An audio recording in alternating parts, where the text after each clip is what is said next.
Welcome to episode 2 of Inside the Club, presented by the Salt Lake Tribune. This week, I'm joined by Jess Myers. He is the Minnesota Wild beat reporter for Pioneer Press, and he also covered Logan Cooley during his collegiate years at the University of Minnesota. So very excited for his insight on both of those things as Utah Hockey Club plays the Wild for the third time this season on January 23rd this week.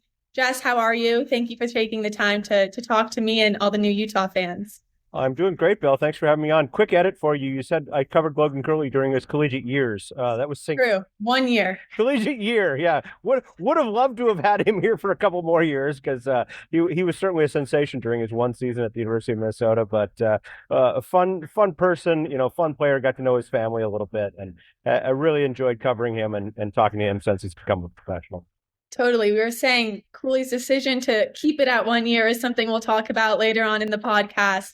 But just to preview this Minnesota-Utah game, both games that these teams have played this year have been pretty close, very competitive, obviously divisional. But you guys are dealing with some injuries right now. I know Kaprizov and also Brock Faber have been sidelined. So just what should the Utah team expect in terms of the health of your team and how they've been able to fare without those star players? By the time Utah Hockey Club comes back here for a second time this season, I think that you'll see a little bit healthier version of the Minnesota Wild. But yeah, you're absolutely right. It's been, especially in the last month, just a mess of injuries. 3 of their key defensemen, Jonas Brodin, Brock Faber, and Jared Spurgeon, the team captain, have been out for part or most of January with various ailments.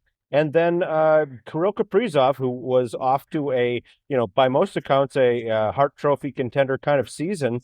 On December 23rd, he scored a goal against Chicago. We haven't seen him on the ice since then. Now, the good news, recording this maybe a week before they play Utah, the good news for Minnesota fans is he's back on the ice skating a little bit, kind of a limited participant in practice. So we're hoping sooner rather than later that we're going to see him back on the ice. With that said, right away when he was missing, they said it was a day-to-day injury, and we're going on 3 weeks into a day-to-day injury now. So that's been some frustration.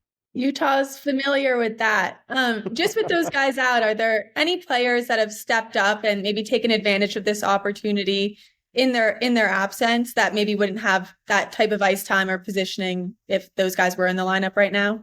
Interestingly enough, that's been the good story, is that, for everyone who thought the sky was falling as these injuries piled up, since Kaprizov's absence, I think the Wild have gone 6-3, maybe 7-3 without him there. They are one of the best, if not the best, road teams in the NHL, surprisingly, this season, for a team that was right on the playoff bubble and actually missed out on the playoffs last year for probably the same reason. I mean, it was, core of the same players, and yet they were just a mess of injuries last year and never really recovered psychologically or physically from that. Spurgeon missed almost all of last season, limited to just 16 games. This year, they've just said, hey, nobody's going to feel sorry for us. We're not going to sulk. The guys who are in the lineup are going to have to step up. And you've seen that. And if you want to talk about, some individual players that have been maybe some nice surprises, the one that comes to mind immediately is Ryan Hartman, a guy who's been, a 30-goal scorer in the past and had just a horrendous stretch this year. He went 18 straight games without so much as a secondary assist or anything like that. Really, really frustrating. And just in the last couple of weeks, he's kind of gotten his groove back a little bit and is stepping up and is playing better. That's been really nice to see. And then on the back end, Jake Middleton missed a little bit of time, but he's really a force when he's in the lineup, and we've seen that from him. Yakov Trenin, a guy that came over in the offseason from Boston, didn't do much early and is kind of contributing more lately. So you are seeing some players that, may have played secondary roles have to step up by necessity. And then Belle, your background in the Boston area, Matt Boldy is a name that you've heard before. Yep. He's been hot and cold this season, but when he's switched on and he's contributing, he's been very good. And do you think with those guys stepping up, there's kind of a clear identity for this team? That's something we talk a lot about in Utah, that maybe the hockey club is still figuring out who they are, and the NHL is still figuring out how Utah's going to play on a nightly basis. With Minnesota going on this run and kind of turning a corner even with a similar roster, do you think they kind of know the Minnesota brand hockey that they need to play on a nightly basis to get wins in the league? That's an interesting question, depending on what arena they're playing in. For whatever reason, they have just not had that same kind of swagger or that same kind of success at home. They're playing Edmonton tonight, going into that game 11-9-1 in home games, and then 16-4-3 on the road. Just for whatever reason, getting away from Minnesota seems to be the elixir for this team. But no, it's really been two different teams, but very workmanlike down low, and a different team. Let's face it, when Kaprizov's in the lineup and you have that kind of superstar top line that teams have to focus a lot on. Right. That's funny about the home record, because Utah fans are probably laughing as they listen to this. I think the club has 6 total wins at Delta Center this year. It's an NHL worst. So it'll be interesting if Wild never win at home and Utah comes in, maybe they can break that curse for them. But Utah's also been good on the road. So that's kind of a similarity between these teams. It feels like when they're away from the home rink and the home fans, even though they want to win, they kind of get their points on the road. I got to say, I've been going to Arizona since I was in 8th grade. I've had family there. So it was a little bit of a heartbreaker to see the Coyotes move, but I was really impressed going to Salt Lake City, seeing, what they have there. Their rink in its current state obviously needs some work, but talking to Bill Armstrong when I was there and when they were here, it is such a center for winter sports in that area with skiing and the Olympics and all of the other things that they've done. He said it just makes total sense that hockey becomes a bigger part of the picture there. So really impressed with what the beginning looks like there. Really looking forward from a writer standpoint to you getting a nickname, because saying, as you've learned, writing Utah Hockey Club over and over and over again, because it gets to wear on you after a while. It gets a bit repetitive for sure. Yeah, I was going to ask, you were in Utah for the game at Delta Center this year. You've been around hockey your whole life, like you said. Just what were your first impressions of the game environment at the Delta Center? Obviously, you've been to a lot of NHL arenas this season.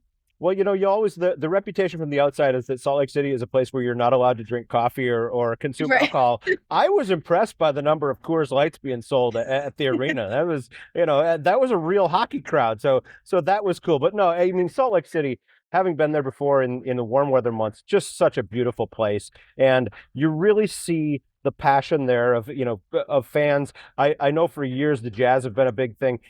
You're really seeing, people kind of adopt hockey there, and that's kind of fun to see as well. I don't know how many more years before we're going to see more kids coming out of that area as youth hockey grows there. And I even talked to Bill Armstrong when he was here. There are plans for maybe a third practice sheet. I know there are 2 of them under construction right now. He said there's even a possibility that you could build a third sheet with a few thousand seats and call up BYU or call up the University of Utah and say, hey, we've got a college hockey rink for you here.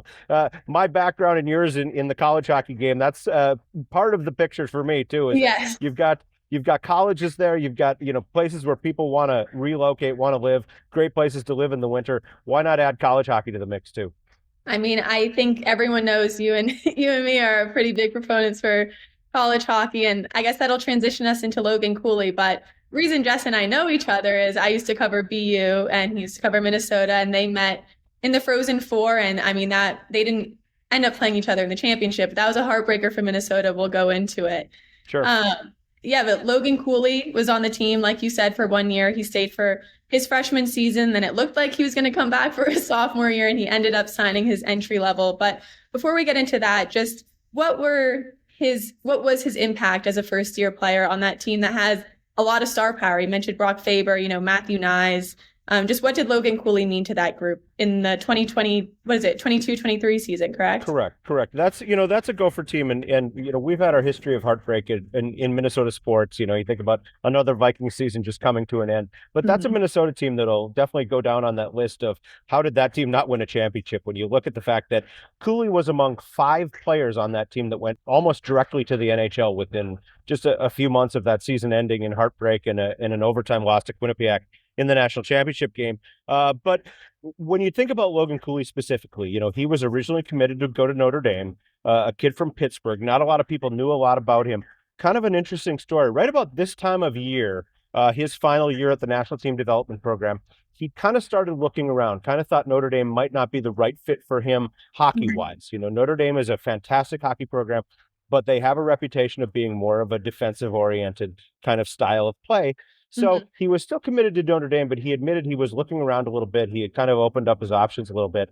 This time of year, the absolute worst, coldest, grayest, nastiest time of year in Minnesota, the National Team Development Program came to Minnesota to play the University of Minnesota Gophers. Jimmy Snuggerud was on that team. He was a line mate of Logan Cooley's at the national team. he had already committed to Minnesota, where his grandfather and father had played. And he said on this just awful below zero day, they went out for a walk around campus, and Snuggerud admits, he's kind of said, hey, you could come here, you could play with me still, we could do some pretty cool things. That turned out to be the case. Kind of an interesting story. And I will never forget this. I was on a plane on a Thursday afternoon going to State College, Pennsylvania for a couple games against Penn State. And at that time, I was actually riding on the team charter. And there was a rule that, anything I saw there, anything I heard there was off the record. We couldn't report on anything from the team plane, which I absolutely get. Well, I absolutely broke that rule because 2 hours in the air, no Wi-Fi, no communications, anything like that. We land in State College, Pennsylvania. The plane is still taxiing. Everybody turns on their cell phones. And Logan Cooley on his Instagram feed had posted just the head of Goldie Gopher, like the logo. That was it. No words at all. And 2 rows in front of me, the whole row of coaches, when they turned on their phones, just absolutely erupted. I mean, there was an audible gasp from some of them, like, "Oh my God, we've got this guy coming next year," and it turned out to be the case. That's awesome. Yeah. So for people who don't follow college hockey closely, it's a little different from NBA and NFL. So players will get drafted to the NHL, and then they can go back to college and play 1 to 4 years of collegiate hockey. So it's not like they're going right away. And these kids, they commit to school. Sometimes it's a different rule now, but they could be 13, 14 years old, barely in high school, and a school will come that has a D1 program and hand them a full ride to play D1 hockey and get an education. So a lot of the times, players will just sign it because, of course, I want to go to college. I want to keep playing hockey. But like Jess was saying, in Cooley's case, sometimes that changes. And sometimes you are randomly with the program and you go see a different college and you switch it up. So Jess, after that news broke and you were able to talk to the coaching staff and higher ups at Minnesota, just what were they seeing out of Cooley that made them so excited for him to come in, and he ends up having, a 60-point freshman season? I mean, just obviously a dynamic offensive player, and talking to, coaches couldn't talk about him right away because he hadn't officially signed all the paperwork and all that. But talking to other people who had followed the national team development program, I remember my friend Chris Peters, who covers American hockey very well, said, you can't, his line was, there's not a deep enough blue for what a blue chip recruit this guy is, and compared him to like Phil Kessel and, maybe one of the bigger recruits in University of Minnesota history, which is saying a lot when you think about 100 plus years of history at Minnesota, what he meant to that team. And then, he got here, we saw what he could do on the ice with the puck. And within just a couple of weeks, Bob Motzko, the head coach at Minnesota, put together a line of Matthew Nyes, Logan Cooley, and Jimmy Snuggerud, three guys who were, 2 of them right now are playing big minutes on top lines in the NHL, and another one's a first-round draft pick, and I think Jimmy Snuggerud will be in St. Louis sometime in April, if not sooner, if the Gophers bow out of the playoffs a little quicker. Yeah, it's crazy. And before we go, maybe we should go into his saying he's going to leave after freshman year, but I feel like we've been teasing that. But just talking about the pressure and the impact that he had as a freshman, like you said, that team was expected to win a national championship, and they made it to the Frozen Four, and they made it to the championship game against Quinnipiac, who maybe wasn't a blue blood of college hockey with the 4 teams that made it. And for people who didn't watch the game, in overtime, less than a minute in, they lose a face-off, and Quinnipiac goes the other way and scores. And I remember they made those Minnesota kids, really, I mean, these college players are kids, talk in the press conference after, and they've carried this weight all season long. So how did Cooley and players like him, how do you think that prepares them for the NHL? This franchise, this history school is on their back, and they drop the ball. And now Cooley's kind of in a similar position in Utah where he's top 6. He's going to be a really big part of this franchise. So how do you think that pressure at the collegiate level maybe helps the transition to the NHL on the mental side of the game? Yeah, I think there was some good preparation there. You're absolutely right in that, the expectations of a state full of hockey fans were on their shoulders. And, that was a team that was ranked number 1 most of that season. They were the top seed in the playoffs, kind of breezed through. I won't say breezed through. I mean, they did have a few tough games. BU gave them a good run in the semifinals down in Tampa, and that was a great hockey game. And the way they lost that national championship game is the thing that I think is going to stick with those players, in a bad way for the rest of their lives. They were up 2-0, and Quinnipiac totally played the game they wanted to play from that point out, clogged up the ice, frustrated some of the offensive weapons on that Gophers team. Famously, there was Snuggerud and Cooley had a kind of a 2-on-1 break late in the game when they're up. They were up Mhm. 2-1, with maybe under 5 minutes to go, and Cooley passes to Snuggerud, and Snuggerud shot just wide of a wide open net, would have made it 3-1 with just a couple minutes left. And then the real heartbreaker, if you're Logan Cooley, he took a penalty with about 4 minutes to go. They killed Mhm. off the penalty, but it was one of those where, like, within 10 seconds of the penalty ending, that goofy time where teams aren't really back to full strength yet, Quinnipiac scored to tie it up and wound up putting it to overtime. So that was a tough one for him. And then when it got really interesting was the fact that, initially Logan Cooley, after that, maybe a month later, he announced, I'm going to come back for a sophomore season. I'm not going to sign right away, Mhm. despite the fact that Bill Armstrong clearly wanted him in what was then the Arizona system. Well, Mhm. he goes to development camp. The next thing I see on social media is he's at an Arizona Diamondbacks throwing out the first pitch with a jersey with his name on it. The place is going crazy for him. That was the first time we heard him say, if I go back to Minnesota next year. And a lot of us Right. thought, oh boy, here we go. And lo and behold, congratulations and credit to Bill Armstrong. Within just a couple weeks, he's announced, you know what? I am going to go to Arizona. I'm going to sign a contract and kind of be one of the up and coming faces of that franchise. Mhm. Really quickly, I wanted to go back to a point you brought up, Cooley's penalty at the end of that national championship game.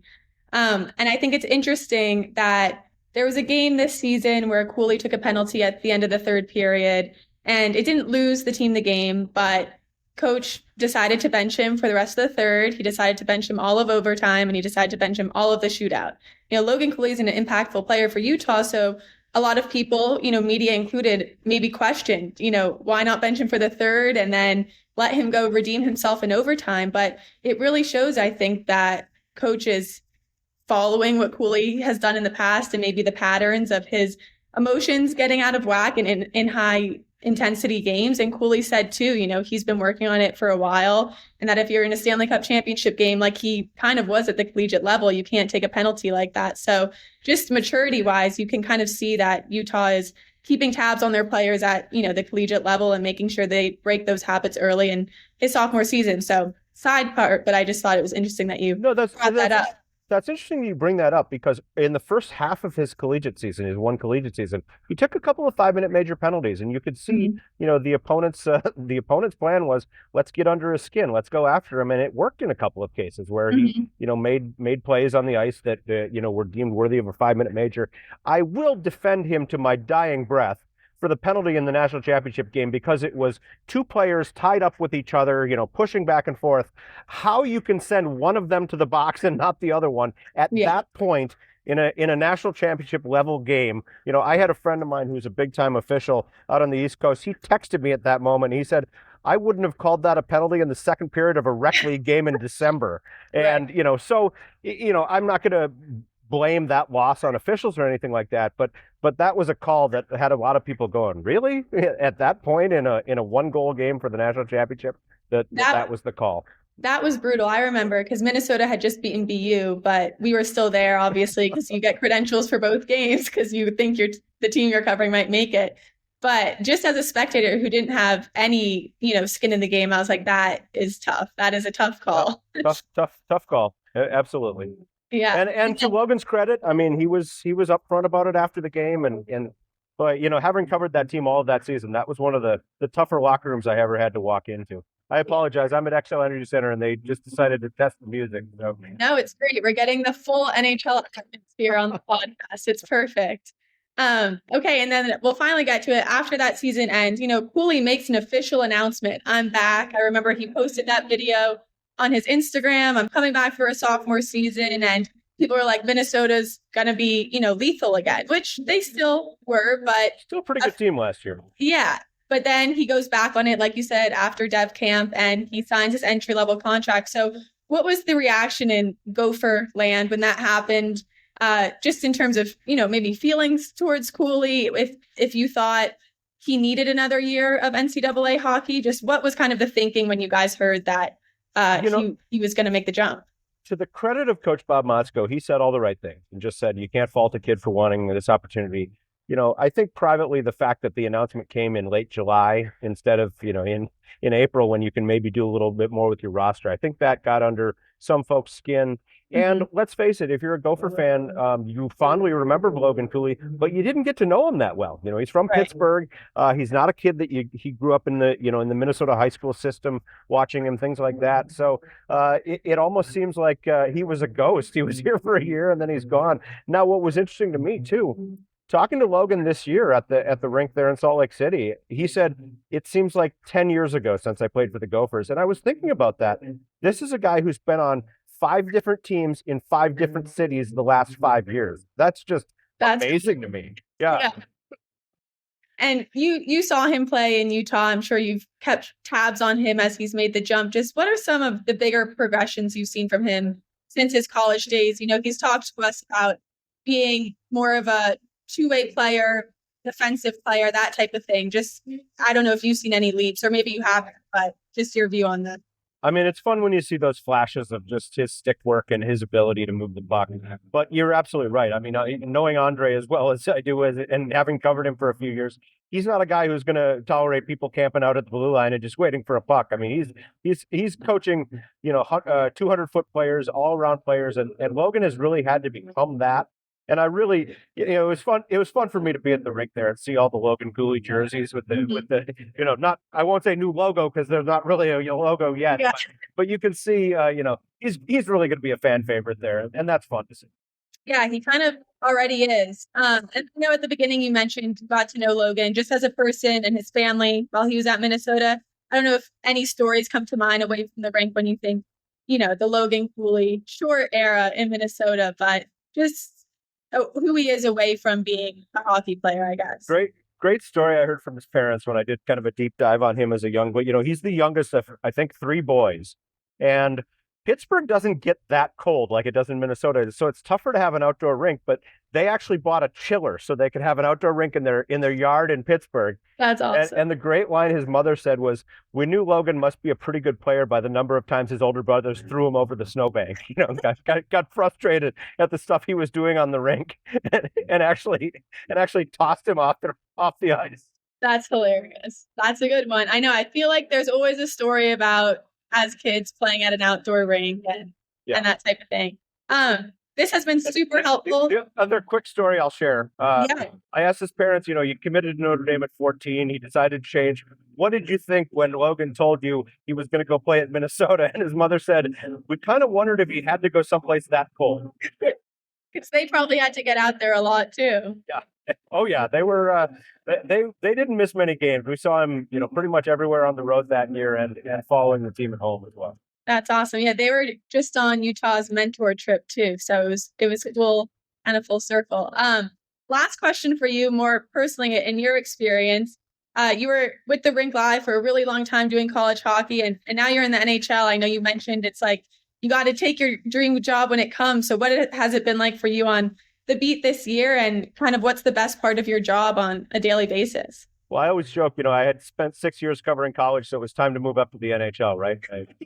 I just, I'm truly living my dream job. At 55 years old, finally got the opportunity to do this full time for a major newspaper. I've been a freelancer covering the Wild since day one of the franchise. So I certainly came in with that institutional memory of hockey in Minnesota. During the interview process with the Pioneer Press, I said, I'm going to guess there aren't many people applying for this job who were at the final Minnesota North Stars game and at the first Minnesota Wild game 7 years later. But there you go. It really has been a lot of fun. The travel gets to be a lot, but it's also pretty cool to go get to see different areas of the country and different rinks. And there's so many connections I've made in my years in the college hockey world that it seems like there's a familiar face in every locker room we walk into. So that's pretty cool too. Totally. I mean, I'm sure people are annoyed with me by now with all the college hockey talk I spit out, but it's not our fault that there is college hockey connections on basically every NHL team and press row in the league. So absolutely. BYU hockey. Let's make it happen. I'm ready. There you go. I want to see the Cougars on the ice, or the Utes. Right. Me too. And Jess, if people want to read your Wild work or follow you on Twitter, where can everyone find you these days? TwinCities.com is our website, and St. Paul Pioneer Press is our newspaper. Oldest newspaper in Minnesota. We've been around longer than anybody. So very cool. Kind of cool. And your Twitter handle or X, whatever? I am at Jess R. Myers, and on Blue Sky, I am Puck Myers, Puckmyers. So you can find me either one of those places.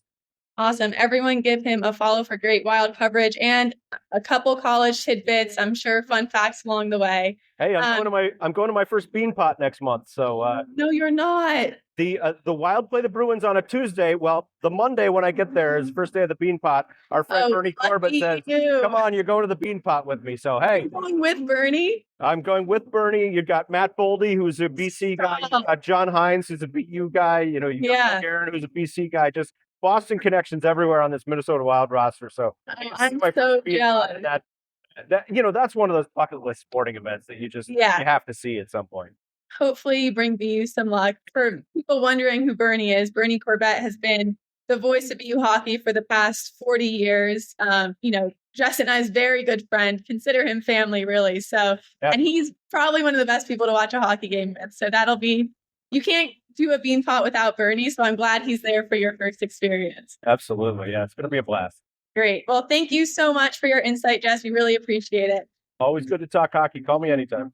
Thank you again to Jess Myers for joining us on this week's episode of Inside the Club. I hope everyone enjoyed that interview. Really appreciate him taking the time.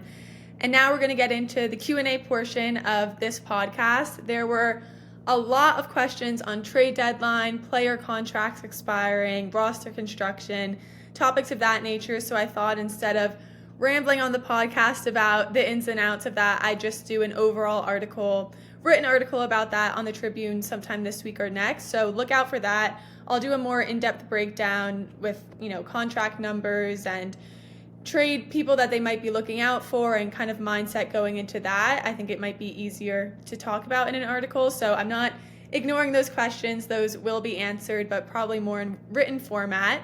But let's get into some of the first ones. There were also a couple questions about the second period.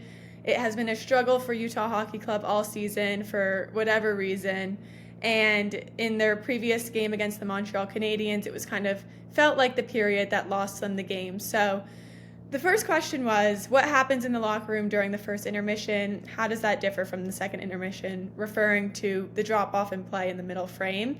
And it was interesting. We talked to Coach, and he said that after the New Year break and the holiday break, the team actually had a meeting about the second period. Specifically, they called a meeting, and coaches and players alike talked about the change in mindset that they need to have. And I talked to Alex Kerfoot about the second period and what they're saying between intermissions.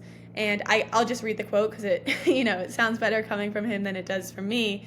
But this is from Alex Kerfoot. He said, "I think we just tried to change our mindset in the second. You've got longer change, so it's hard to get in the flow sometimes if you extend your shift.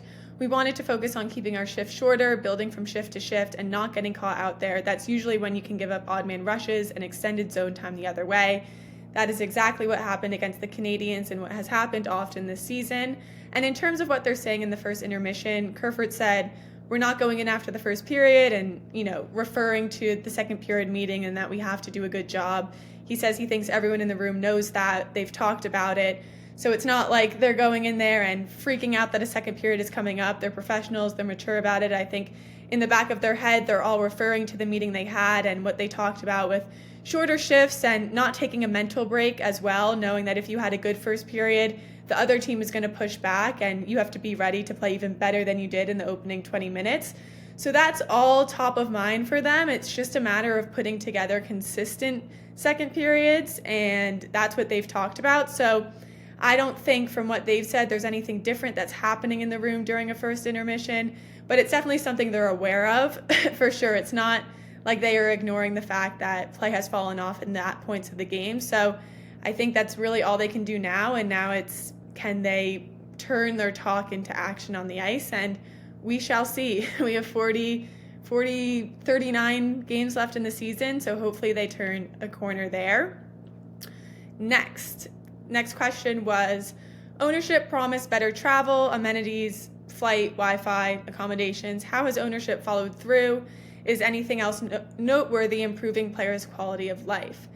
Everyone I've talked to throughout the season, players, coaches, everyone in the organization has said Ryan Smith has lived up to all of their requests. When Ryan got the team, he actually sat all the players down and he said, I'm a new NHL owner, but I'm from the NBA, so I can't guess what athletes like you guys are going to need on a daily basis. Why don't you just give me a list of the things that you aren't getting here and that you want in Utah? And it sounds like he has really lived up to those promises and provided Delta charters and nicer hotels and better food. And I talked to Michael Kessering and Alex Kerfoot about this. I'll read Kessering's note. He said, "It's been awesome. We get treated unbelievable here. It's been really fun to be in the nice hotels. It's a little thing, but the food is better. You sleep better. It helps you perform, and we appreciate it." So from what he said, it seems like those little changes have helped them elevate their game and kind of feel more ready to go when it comes to a game day. And Kerfoot, let's see what he said. He said, "It's been great. The whole organization has been great. Everything about being here and part of this organization has been top notch. Ryan has left no stone unturned." So that's coming from a veteran guy who's been in the league for a bit and was in Arizona, and Kessering too, who is just in his second full NHL season. So I think from the top down, the players are happy with how they're being treated. And in terms of quality of life, I think you heard Kessering say it, just getting a better night's sleep can help them perform better. So I think they're happy with what they asked and what Ryan Smith has been able to provide. There were a couple more questions about road trips and just what those are like for the players that I asked Michael Kessering about, including, do these guys have roommates? Who are they sitting with on the planes? And things of that nature. Kessering, I actually didn't know this. He said only the entry-level contract guys have roommates on the road. So right now that's Cooley, Gunther, and Josh Doan. So they have to split the rooms. And since there's only 3 of them now, since Josh Doan got called up, and I guess Gunther's not traveling, but sometimes one of them will get their own room because it's an odd number. But everybody else, once you sign your first deal after your entry-level contract, you get your own room. So Utah Hockey Club is booking out hotels. You think of 23 players plus staff plus coaches plus management. But yes, all the guys are having their own accommodations. And then in terms of who Kessering is traveling with, he said he sits next to Cooley on the plane. He stole Gunther's spot because he wants to be next to Cooley, not to talk to him, he said, but he wants to be at the cards table. He plays cards with Keller, Schmaltz, Bukestad, Bertuzzo, and O'Brien. He says Liam O'Brien loses the most amount of card games and Robert Bertuzzo wins the most. So that's a little insight into, I guess, what Michael Kessering does on the road, but sounds like everyone's pleased, and those are kind of the tidbits that maybe you don't see on the ice. So that concludes the road portion. Next question was, what is the philosophy behind who wears the A patch on certain nights? So at the beginning of the season, Clayton Keller was named captain. He wears the C. And then Lawson Crouse, which is pretty untraditional for most NHL teams, he was named associate captain. And usually the A means alternate captain, but Crouse, I guess you could say it's higher than alternate, but it just means that he has a big leadership role on that team, even if he's not captain, and he wears the A every single night. He's not in the rotation of the third player with a letter, but the third player with a letter kind of rotates, as you guys have noticed. It's usually Alex Kerfoot, Nick Schmaltz, and then Sergachev was added to that rotation as well. So I think it just gives the young team and its players room for guys to step up and be leaders and not have 4 assistant captains, alternate captains. I don't know if I doubt they're like, oh, Schmaltz had a bad game, he's not going to wear the A tonight. I think it's more maybe on a schedule, maybe not, but it seems like those 3 guys kind of rotate through it on a weekly basis. No one has been added to that group yet. I believe it's just Kerfoot, Schmaltz, and Sergachev as of now, but Sergachev didn't wear an A in the beginning of the season, and he has a lot more recently, so I think that's kind of the purpose, where they're still figuring out who the main voices in that room are, and if you stand up and you lead by example and on and off the ice enough, you'll be able to wear the A. That's what happened with Sergachev. So it's always going to be Keller with the C, Crouse with the A, and then it's one of those 3 guys and maybe some other people throughout the season. But that's basically the philosophy they have now, and that could change once this team is here for longer and kind of has more of an identity, but that's how they focus on it now. Okay, the next question was about special teams. I want to know the power play philosophy, and I also added in the penalty kill philosophy there too, just because I was talking to Alex Kerfoot, and he is such a penalty kill stalwart on that team. He's first over the boards, and kills probably him and Stenlin are out there for the majority of the time Utah's on the PK. And he talked about just the structure they had. They said they've transitioned to more of a diamond structure lately, just in the way they're shaped in the D zone. And he said they have a meeting before every game where they'll go over the power play of the opposing team, their tendencies, what they're trying to do, their best players on the team, and they take away from that and they'll tweak maybe some parts of their penalty kill plan based on that, but they usually have a structure that they go to and then they'll kind of adjust from there. Some of the adjustments they make, he talked about teams having different breakouts in terms of how they enter the zone, and you try to limit their opportunities at that blue line, limit their speed off the rush, which prevents them from setting up in their offensive zone. And then he said when they get in the zone, it's keying in on special players, winning face-offs, winning loose puck recoveries just to get the puck out of your zone and clear it down to the other side of the rink. So that was interesting. And then Kessering, on the other hand, runs the point on the second power play unit, which just means he's the defenseman at the top of the zone. And I guess it's what Sergachev is on the first power play unit, kind of orchestrating what those guys are going to do. And he's looking for usually the person on the wing to get the shot off, but a lot of the times the other team will cover that. So he said on his unit, they usually don't get as much time, obviously, because they're the second unit. So they're just trying to get shots to the net. He said if he drags the guy to the middle, he means the defenseman, and gets the defenseman to come with him, he looks for Michelli on one of the wings to make a play or shoot. And if not, he's just looking to get the puck on net. And using their big bodies, that's Lawson Krause and Nick Bukestad, who are in front of the net, to bang away. And I think you saw that in the game against the Canadiens, where even though it technically wasn't a power play goal because the time ran out, it kind of was. That unit was out there, and Bukestad got a rebound and just slapped it into the net. And that was their first power play production since November. It doesn't count as a power play goal, but it came from that unit. And he said he felt like that was the best that unit has been basically all season since he was put on that. So I think that's good to see, and you're hoping that Utah can get production from both of its units moving forward. But Kessering's mindset there and the point defenseman is you're looking for the wings, you're looking for them to be able to set up a play down low. But if none of that is open, just get a puck on net and hope that your guys in front can knock it in. And that worked last game, and sometimes it takes the greasy goal, the grittier goal, to open up some other options. So we'll see how they fare in the next couple games. Okay, next question is which jerseys do you guys prefer more? Is it the home jersey or the away one? Basically the black or white one. A lot of guys don't have a preference. Kessering said he likes the black ones better. He said he just likes darker NHL jerseys. He mentioned the Bruins jerseys, which is black. He grew up a Bruins fan, so he said it might come from that. But Kerfoot, on the other hand, said he liked the white away jerseys more.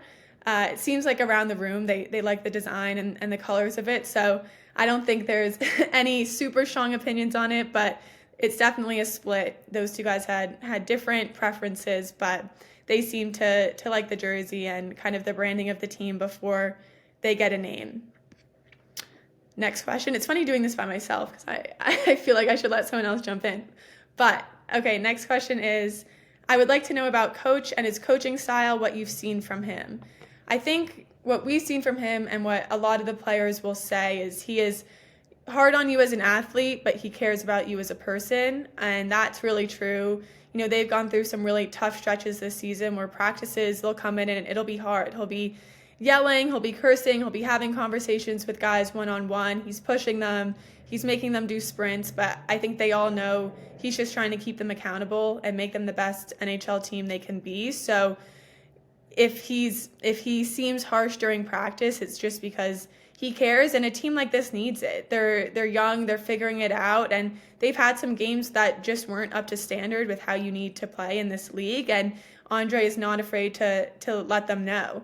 But I think on the flip side of that, players are really receptive to him and respect him because of how much he cares about the human being. You know, he'll be in the locker room on the side just chatting to guys about non-hockey things and checking in with the new dads, and you know, I think he's very much a player's coach in that way, that players feel like they can go to him and talk to him about how they're playing or just about life, and he's there. It feels like he takes care of his guys, and he's not the type of coach to come into a press conference and just rip on a player for how they played. He holds them accountable, but he's not going to the media to send a message to his team. He very much has the pulse of that locker room and is able to get his message across there. So I think that's why players like him. And that, adding on to that, we talked to Josh Doan about his relationship with Andre too, just in terms of a developmental coach. And he said he's had a lot of good conversations with him over the past few years about him becoming an NHL regular and what he needs to do there.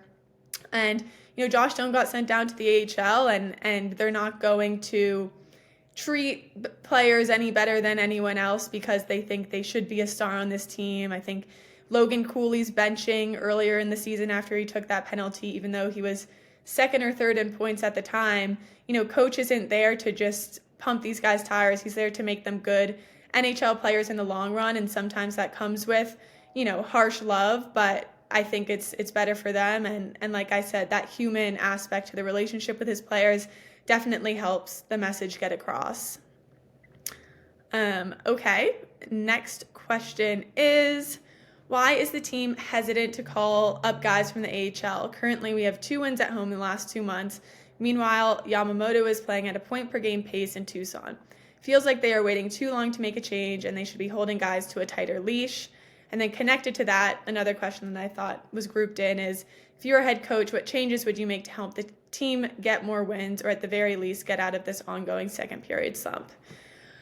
I think the team has been hesitant to make changes because they believe in the core group of guys that they have, and they want those guys to believe in themselves. But at the same time, I think that almost doesn't matter at a certain point if production isn't there, if wins aren't there.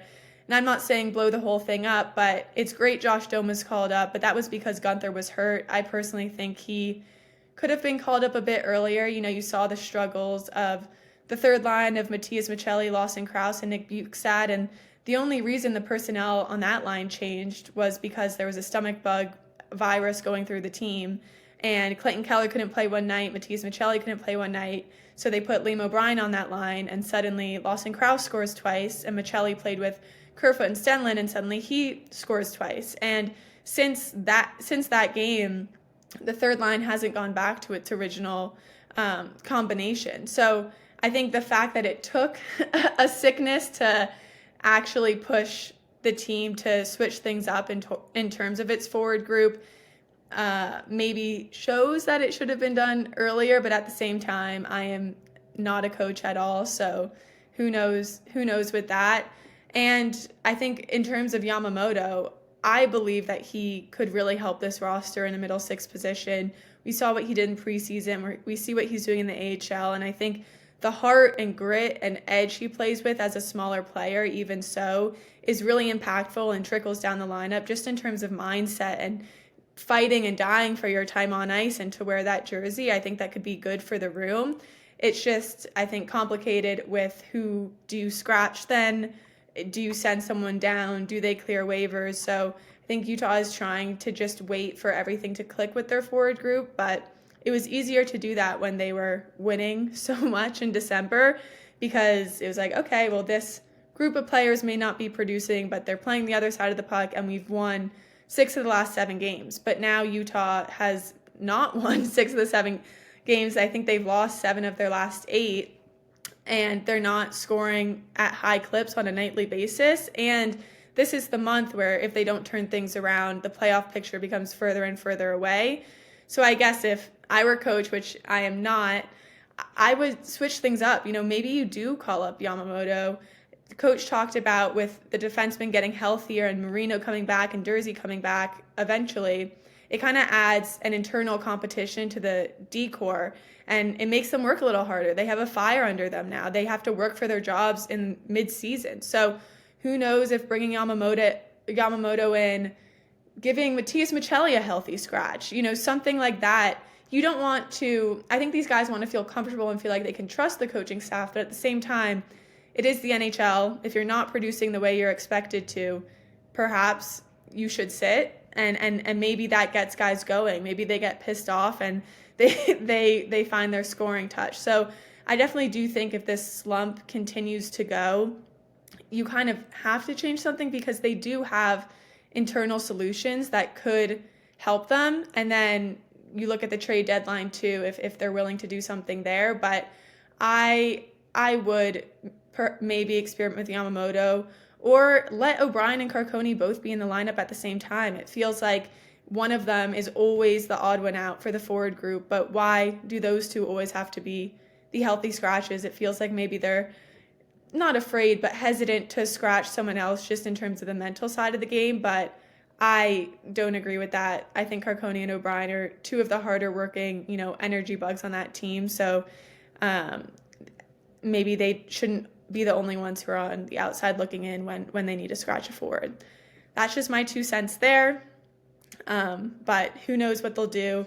And I'll definitely go over more options in terms of personnel and forwards during my trade deadline article that will come out at some point. And then the last question for today was not really hockey related, but just funny. Can you tell us about your favorite meal you've enjoyed in Utah so far? I guess people thought this was controversial, but I tried In-N-Out for the first time. I've had it like 2 or 3 times since I moved to Utah. I loved it. People were saying it was overrated and everything, but I really enjoyed it. So that's been a highlight. I've only lived on the East Coast before moving to Utah, so I was very excited to see that In-N-Out was available. And so that's been a highlight of my Utah culinary experience. I'll also say shout out Ryan Miller. He's on the Utah beat. He told me to try Matteo, the Italian restaurant, which was really good. I'm a big pasta lover, so that was delicious. And they opened a new location downtown, which I just tried, and it was great. The gnocchi and the garlic oil spaghetti, very good. And then also Flower Child in Foothill Village. I don't think any of these are Utah staples. They're just places I found but Flower Child is delicious. I go there a lot, and it's become one of my favorite places in Utah. So I guess we'll wrap up on a food note instead of a hockey note, but thank you again for everyone who submitted questions. I'm sorry I could not get to all of them just because of a time crunch, but I will answer all of them eventually, whether it's in the next podcast or in a mailbag article coming up. Really do appreciate the engagement, and I love starting conversations with you guys. So I'll post another call for questions next week, and we can just keep this going. But that will do it for the second episode of Inside the Club. Thank you all for tuning in, and have a great rest of your week.